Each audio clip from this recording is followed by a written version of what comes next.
Nakikita niyo ba ang medyas na ito? Alam natin na hindi maganda ang kalidad na ito. Kaya naman, papakilala namin ang nanosocks sa inyo. Magandang araw! Naranasan mo na bang mga moy ang iyong medyas pagkatapos ng mahabang lakaran? O kaya naman ay nagiging pawisin at hindi komportable ang iyong mga paa? Kung oo, may solusyon tayo dyan. Ang nanosocks ay hindi basta ordinaryong medyas lang. Ito ay ginagamitan ng nanotechnology upang mapahusay ang kalidad at performance ng isang produkto. Karamihan ng nanosocks ay ang silver nanoparticles. Napakaliit ng particles ito na mas maliit ng 1,000 beses kaysa sa igla ng buhok. Paano nga ba ito gumagana? Kapag dumami ang bakterya sa paa, dito nagiging sanhi ng mabahong amoy.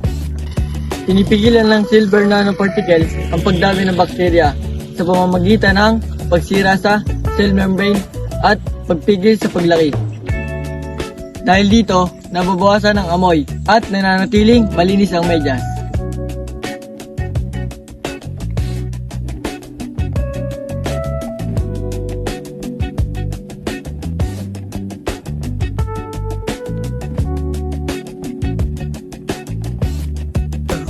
Makikita natin ang dalawang medyas na ito.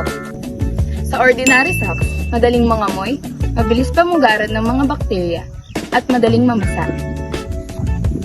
Kaiba naman sa nanosocks. Ang nanosocks ay odor-resistant, antibacterial, mas presko sa paa at mas komportableng gamitin ng matagal.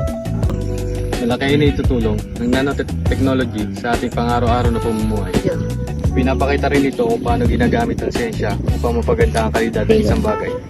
Ngunit bilang mamimili, kailangan pa rin natin maging mapanuri. Basahin ang label ng produkto. Siguraduhin mula ito sa mapagkakatiwalaang brand. Alamin kung ito'y tunay na gumagamit ng certified nanotechnology. At sundin ang tamang pamamaraan ng paglalaba upang maging wasto ang kalidad nito.